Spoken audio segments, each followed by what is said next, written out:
It was supposed to be a routine prisoner transfer. No drama, no noise, just another day at the courthouse. But then Storm, a K-9 with over a dozen federal assists under his collar, did something no one expected. He lunged at a man in cuffs and bit down hard. At first, they thought it was a mistake, a handler's lapse, a dog gone rogue. But by the time they peeled Storm off the suspect and looked closer at the cuffs, at the skin underneath, everything changed.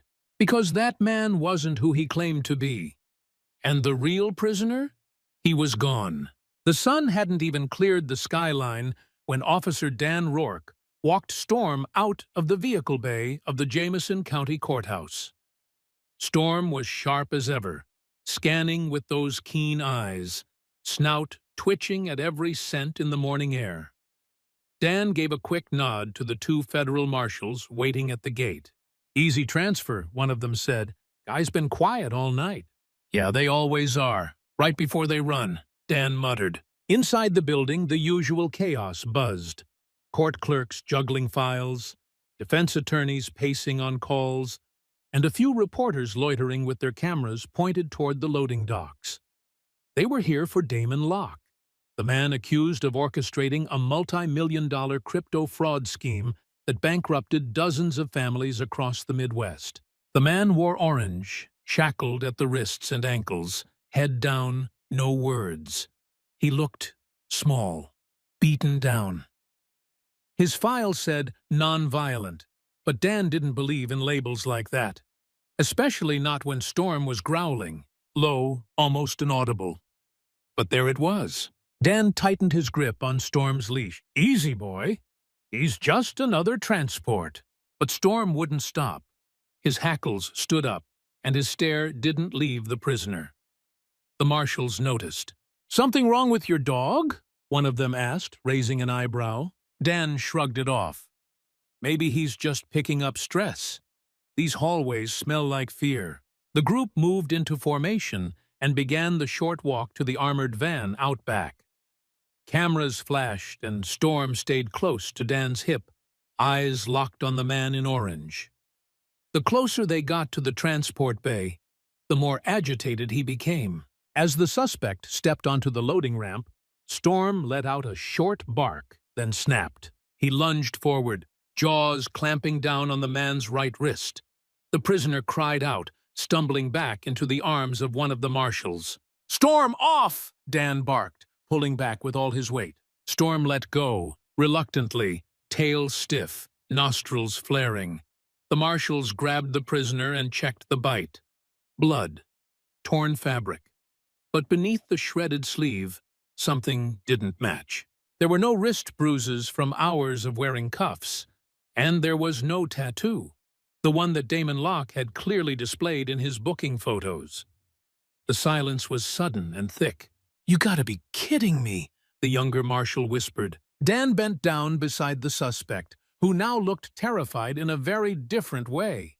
Not like a man in trouble, but like a man caught in a lie. "Where's the real Damon Locke?" Dan asked flatly. The suspect's mouth opened, but nothing came out. Midsection, call to action.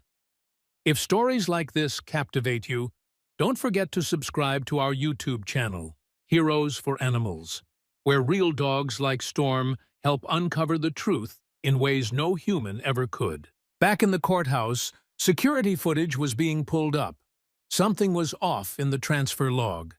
The timestamps showed a sudden 3-minute gap between the holding cell and the hallway leading to the garage. Dan replayed the image in his head when the prisoner was led down by the marshals. But the uniform one of them wore? Slightly different patch. The ID badge? Barely visible. Everything had felt too clean. Storm stood beside him, calm again, but alert. Dan knew that look. Storm had sensed the deception before anyone else. While humans fell for appearances, Storm saw something deeper. Chemical shifts, skin temperature, micro-reactions. Storm didn't bite out of panic. He bit because he knew. "I want the full body cam footage from the basement hallway," Dan said to the court sergeant. And I want it now. 5 minutes later, Dan watched the footage on a flickering screen. The real Damon Locke had never made it to the transfer van. Somewhere between cell 3B and the garage, someone had swapped him out. And whoever this decoy was, he was running out of lies. The decoy sat in an interrogation room, hands cuffed to the metal table, eyes darting around like a trapped animal. He'd gone silent after being cornered. No name, no ID, no answers. Just a fake inmate uniform and a bruised wrist where Storm had bit him. Dan Rourke leaned against the observation window, arms crossed, watching. "He's waiting for someone," he muttered. "People like him don't improvise. This was planned." Beside him, U.S. Marshal Karen Duvall nodded grimly. "We're still reviewing the hallway cams. Some of the footage is scrambled. Might have been tampered with." Dan wasn't surprised. The transfer schedule for Damon Locke had been locked tight. This wasn't a random hustle. It had the stink of inside access, someone with clearance and timing. He looked down at Storm, lying quietly at his feet, chin on his paws, but ears twitching at every creak in the floor. The dog wasn't relaxed. He was processing. Ready. Dan crouched beside him and gave his shoulder a quick scratch. "You knew he was a fake before any of us did," he whispered. "Now we just need to figure out why." Back in the room, the suspect finally spoke. One sentence. Quiet. Almost too soft to hear. "I'm not the bad guy." Karen glanced at Dan. "You want to go in?" Dan gave a dry smirk. "Might as well see what the decoy has to say." He stepped into the cold, fluorescent-lit room. The suspect lifted his head, pale and sweating now that the adrenaline had faded. Dan sat across from him, placing a recorder on the table. "Let's start simple," Dan said. "What's your name?" The man didn't answer right away. Then, "Gavin? Last name?" A pause. "Just Gavin." Dan leaned forward. "All right, Gavin. Let's talk about why you pretended to be Damon Locke." Gavin shook his head slowly, eyes unfocused. "I didn't pretend. I was told to do it." "By who?" "I don't know names. They paid me. Picked me up 2 days ago. Said if I followed instructions, they'd drop me off in a motel with 10 grand and a bus ticket out of state." Dan frowned. "So you volunteered to impersonate a federal fraud suspect just for cash?" "I thought it was some kind of decoy drill," Gavin muttered. "They said it was for security testing. I was stupid, all right. I didn't think it was real." Dan leaned back, scrutinizing him. His story was shaky, but the fear in his voice sounded real. "What motel?" Dan asked. "The keycard's in my pocket. Haven't even used it yet." They retrieved the card. Midway Lodge, 20 miles east off I-84. Dan grabbed his coat. "We'll take Storm," he said to Karen. "Let's see who's waiting for our friend at the motel." 2 hours later, they pulled into the cracked parking lot of the Midway Lodge. The place looked like it hadn't seen a renovation since 1987. One flickering neon sign blinked above the front desk window. Dan showed the clerk the keycard and asked for room 117. The clerk didn't even look up from his crossword. That guy never checked in.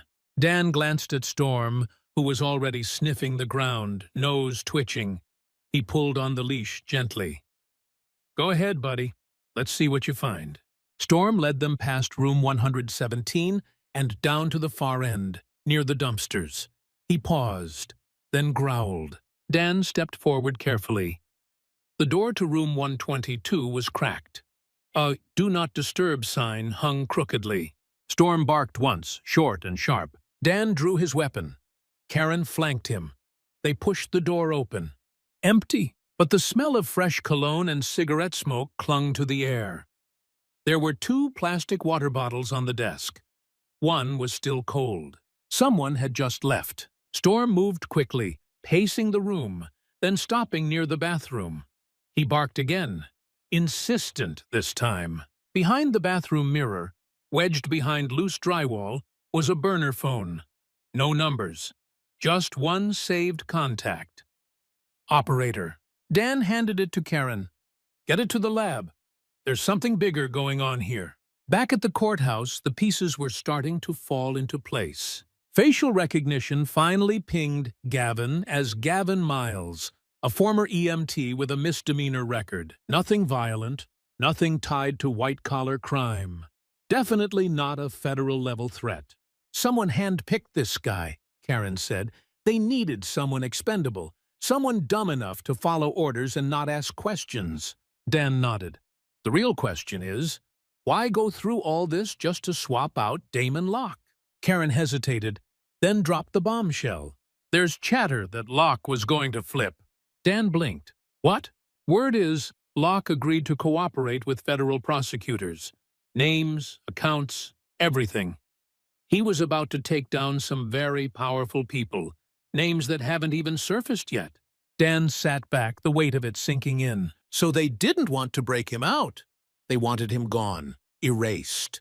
Exactly. This wasn't an escape, it was a vanishing act. Storm barked once from his spot under the desk. Dan looked down. You're damn right, Storm. This isn't over. The next morning, a quiet clerk from the courthouse's IT department approached Karen and Dan in the hallway. She looked rattled. I was cleaning out yesterday's log files, she said. There's something weird. She handed Dan a USB drive. Security logs from the elevator level were scrubbed before the transfer even started. Dan narrowed his eyes. That means someone knew the schedule before the marshals did. Karen's jaw tightened. Someone inside. Dan looked at Storm, who stared at the USB stick like it had teeth. Let's see where this trail goes. They plugged it into the station computer.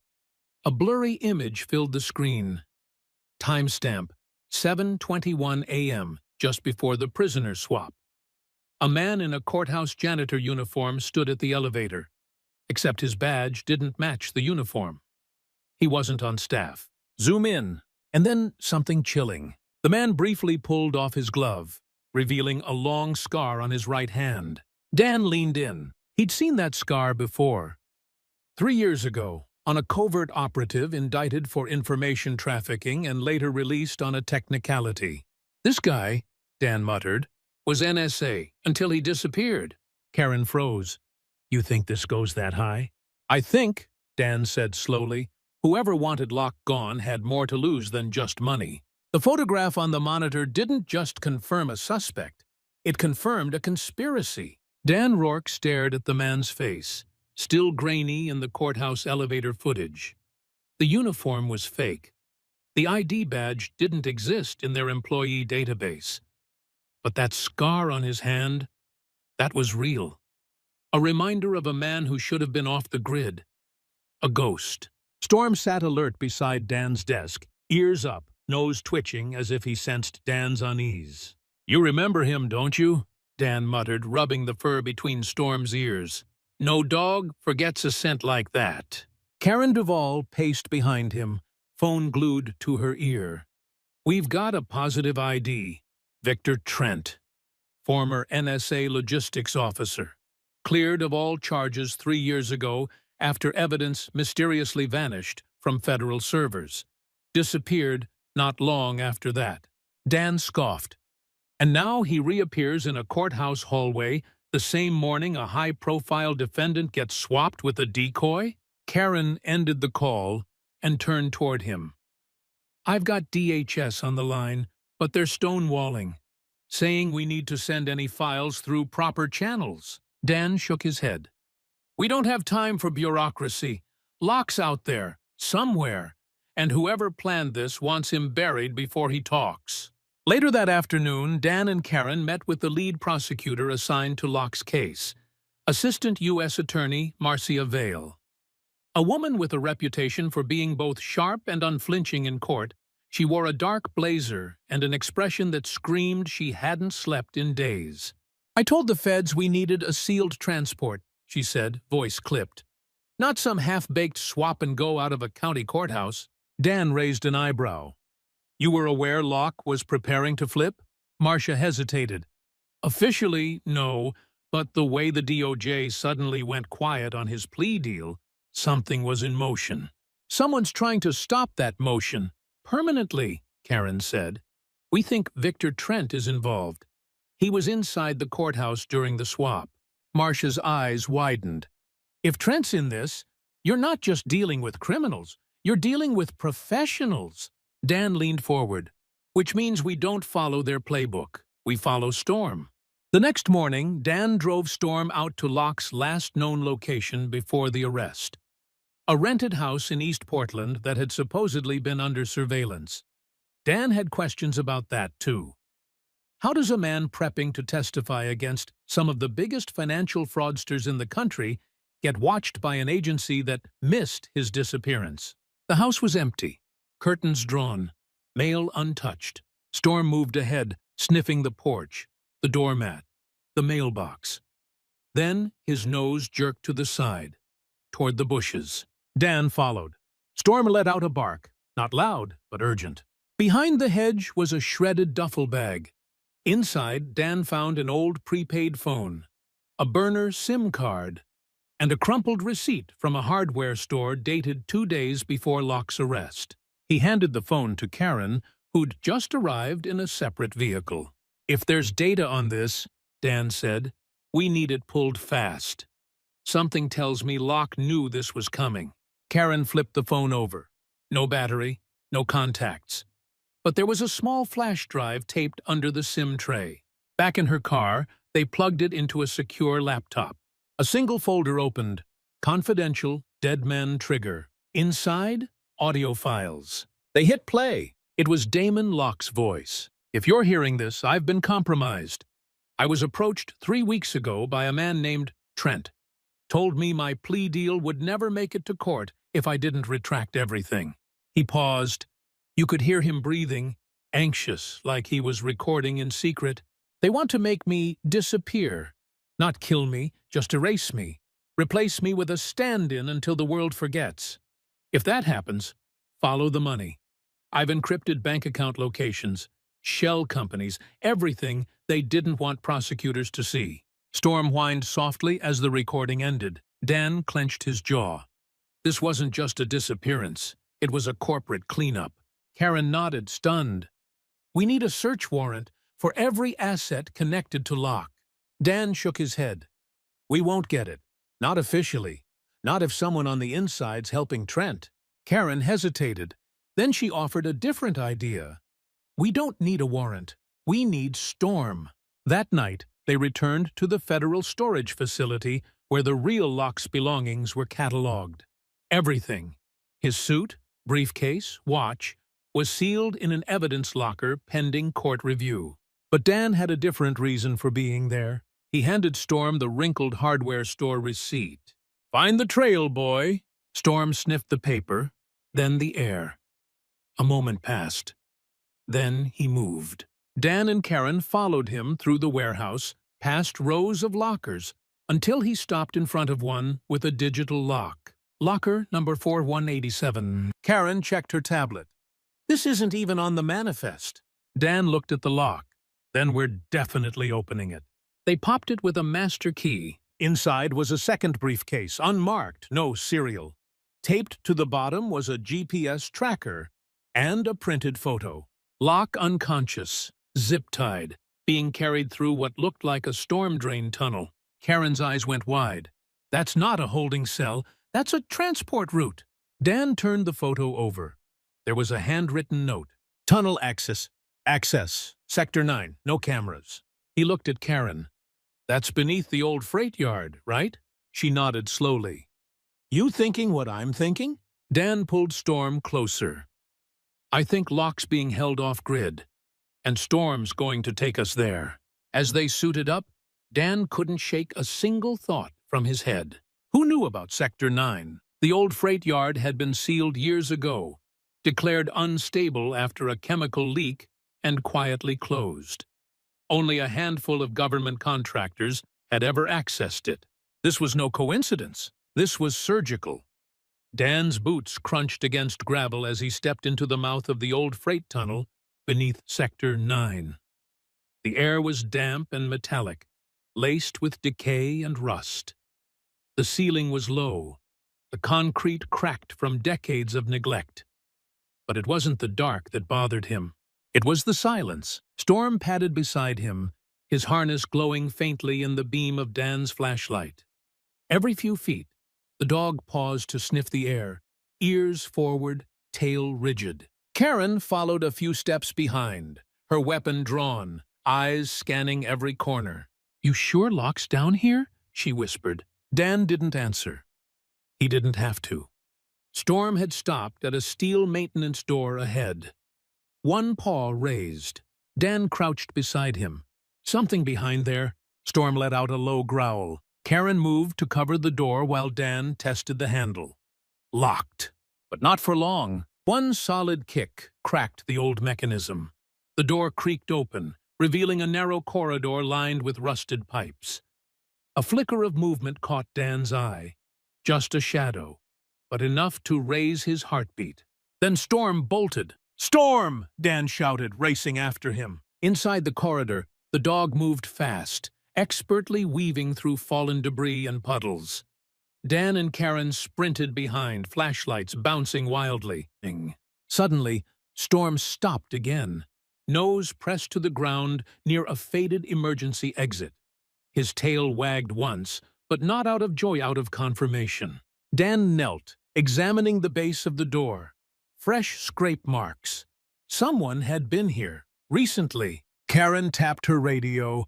"We need a secondary unit at Sector 9. Possible hostage location confirmed." Static crackled. Then, "Copy. ETA 12 minutes. Dan looked at her. "We don't have 12. He yanked the door open. The room on the other side was a utility chamber. Bare concrete walls, a few rusted lockers, and an old fuse panel half ripped from the wall. But what drew Dan's attention wasn't the power grid. It was the pile of discarded clothing in the corner. Orange inmate jumpsuit. Blood on the sleeve. Karen stepped closer. "That's Locke's." And then Storm barked, sharper this time. He stood rigid, head turned toward another metal door at the back. Dan approached slowly. This one was heavy, reinforced, newer than the rest. Storm pawed at it, whined, then looked up at Dan with eyes that said everything he needed to know.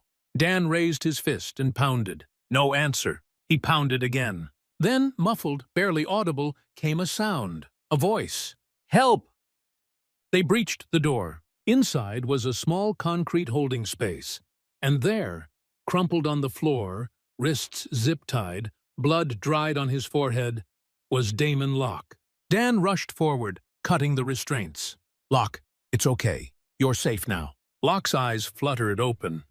He blinked like he couldn't believe what he was seeing. You brought the dog." Dan let out a shaky breath. "Yeah, Storm figured it out before any of us." Karen checked Locke's pulse. Dehydrated but stable. "We need to move." Locke gripped Dan's sleeve weakly. "They're not done. Trent, he's not working alone. They're still cleaning house." Dan helped Locke to his feet. "We'll worry about that when we get you out of here." But Locke wasn't finished.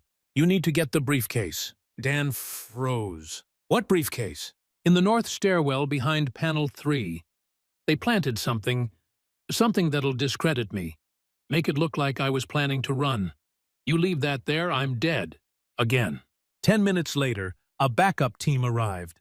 Paramedics lifted Locke onto a stretcher, storming him with saline and oxygen. Dan and Karen followed Locke's directions through the underground complex. They reached the north stairwell. Panel 3 was loose. Dan pulled it off and found a briefcase duct-taped behind the concrete. Inside, multiple passports under Locke's name, foreign currency, and a fake ticket stub for a flight to Morocco, dated 2 days after his arrest. Karen whistled. They were going to frame him as a flight risk. Dan nodded.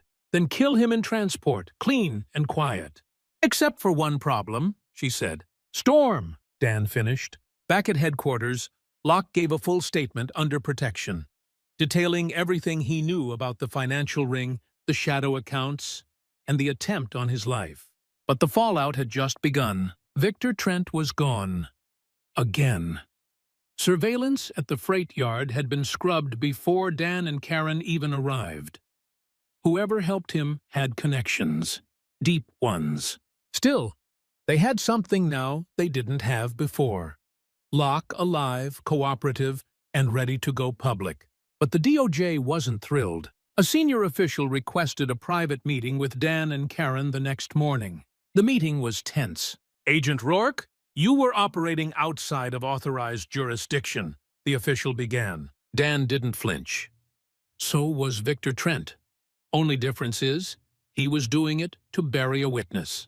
Storm sat beside him, quiet, loyal as ever. "We don't dispute that your K9 made the initial identification," the official continued, "but the chain of command was bypassed." Karen spoke up. "If we had waited for proper protocol, Damon Locke would be dead right now.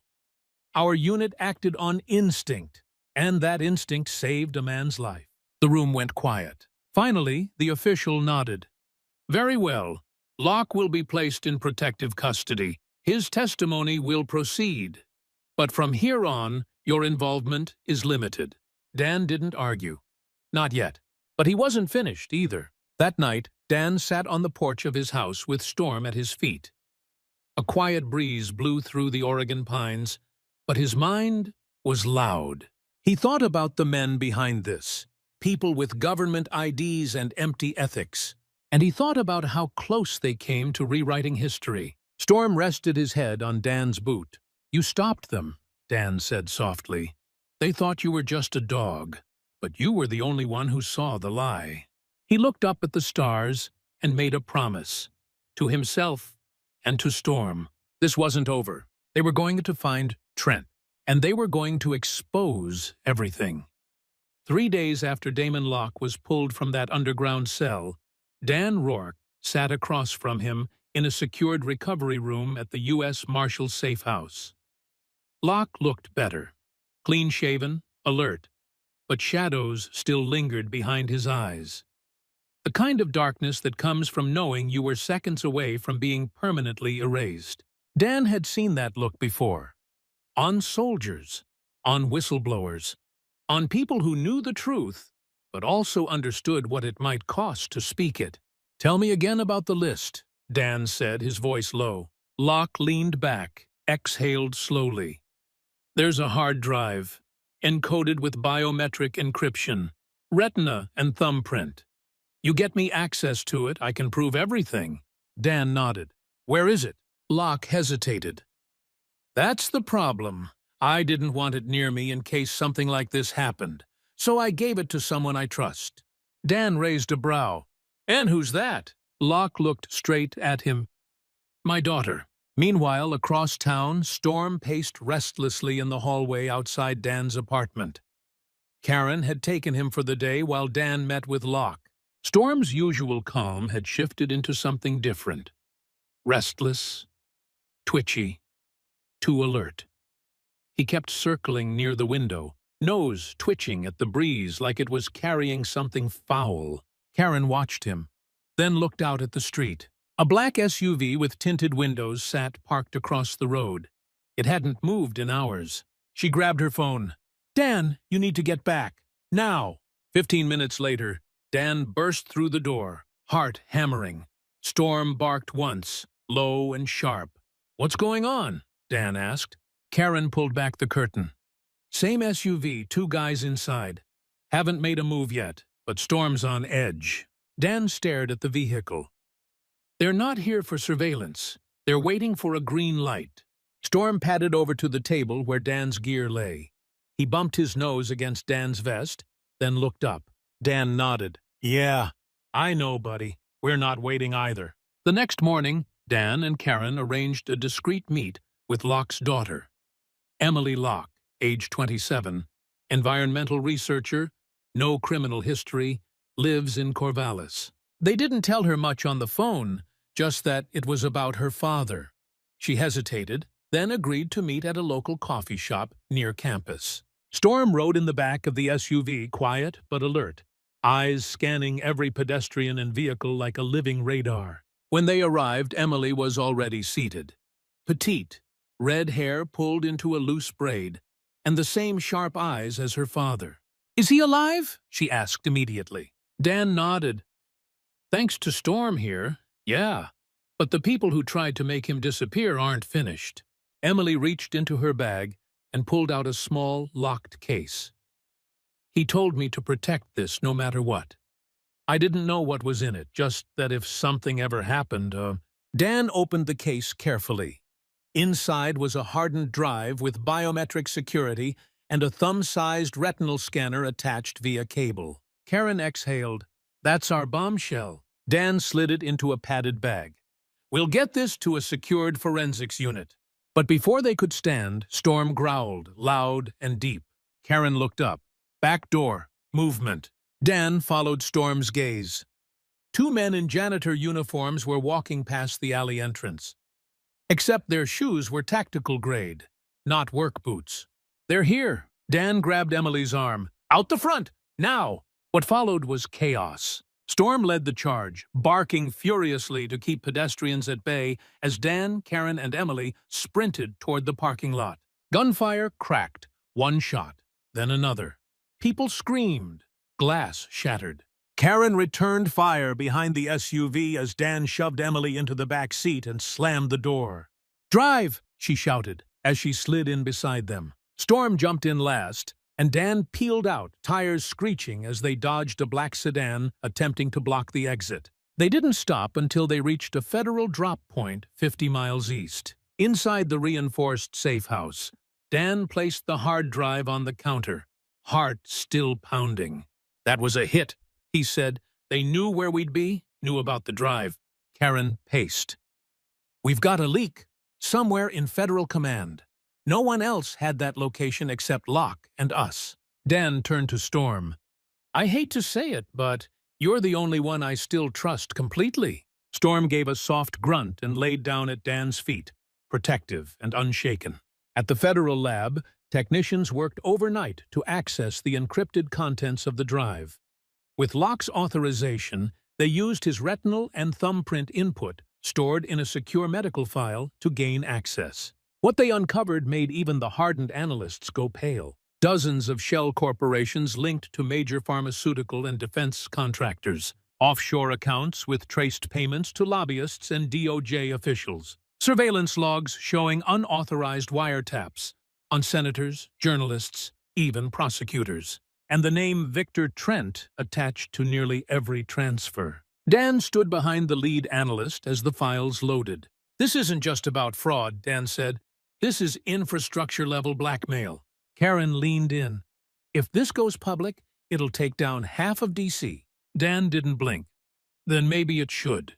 But not everyone agreed. An emergency meeting was called that night at the Justice Department. Dan, Karen, Locke, and a handful of vetted agents sat across from senior federal counsel and one icy-faced DHS advisor. "You can't release these files," the advisor said, "not without triggering mass panic and possibly destabilizing national security." Dan glared. "So you're saying we should let them win? Let them erase witnesses and rewrite reality?" "They didn't erase Locke," the advisor replied, "and that's exactly why we need to be strategic now." Dan stood slowly. "No, they didn't erase him, but they damn well tried." He gestured to Storm.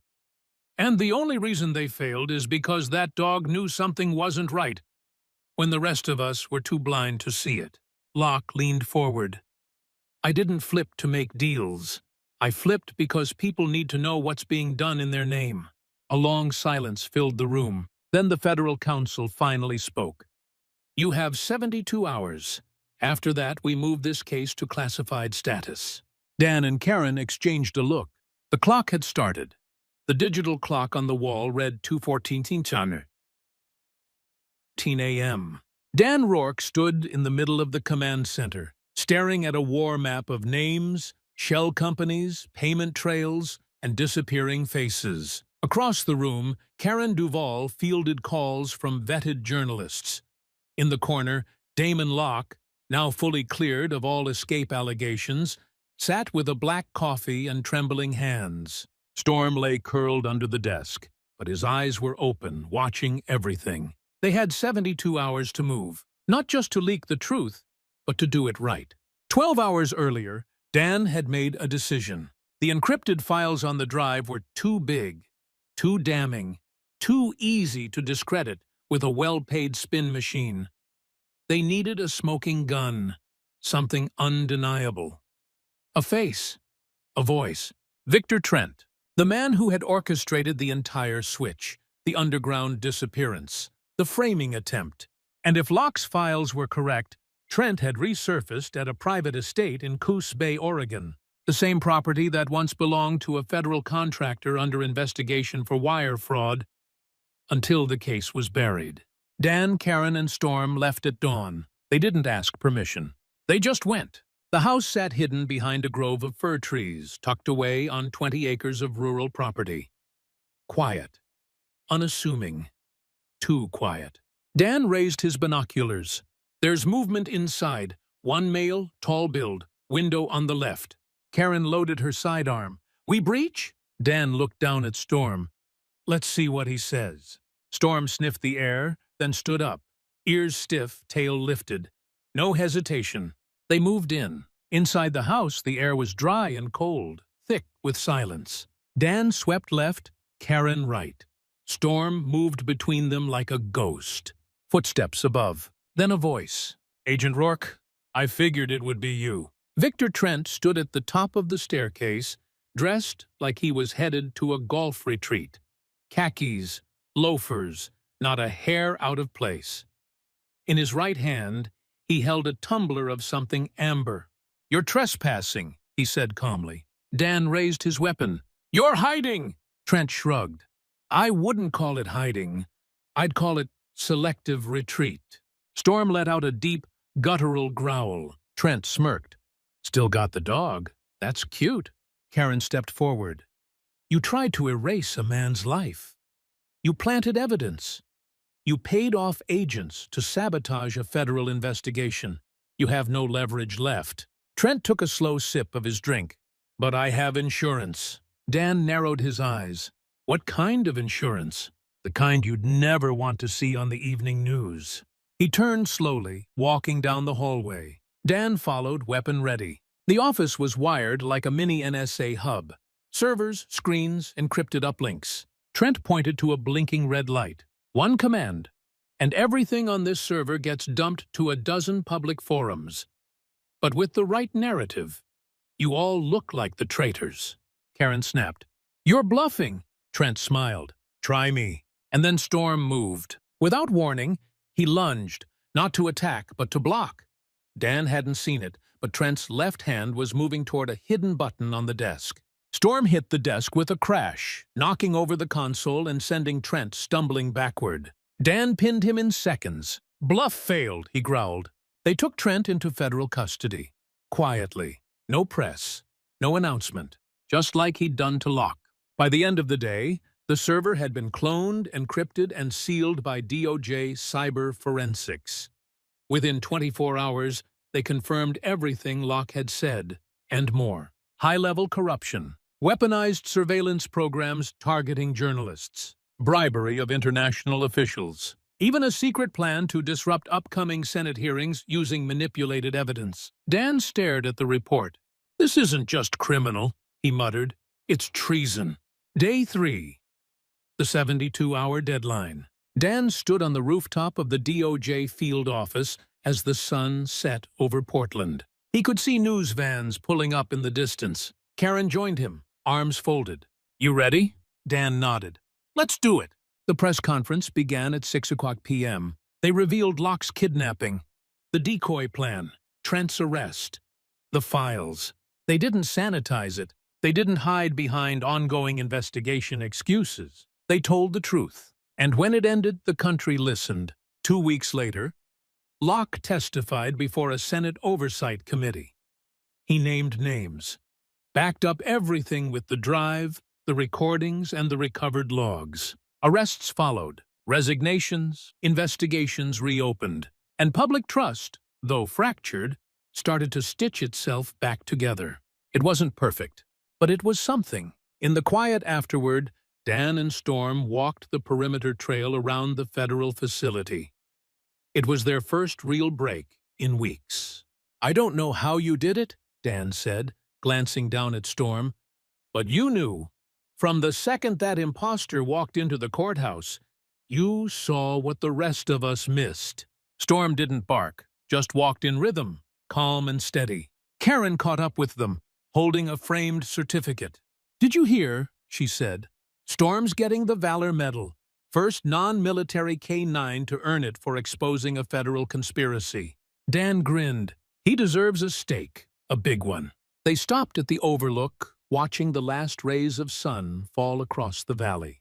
And Dan thought, not just about the men they'd taken down or the systems they'd exposed, but about loyalty, about what it meant to fight for truth in a world where lies paid better, and about how sometimes it took 4 legs and a bark to bring justice to heel. Closing message to the audience. Thank you for following this incredible journey with us. Storm wasn't just a dog. He was a guardian of truth, a silent partner who saw through the lies and protected the innocent. If you believe in the power of animals and the people who fight for justice alongside them, please subscribe to our channel, Heroes for Animals, and be part of a community that honors courage in all its forms. Now, we'd love to hear from you. Do you think K-9 units should be given more authority in federal investigations? Drop your thoughts in the comments below. We read every one.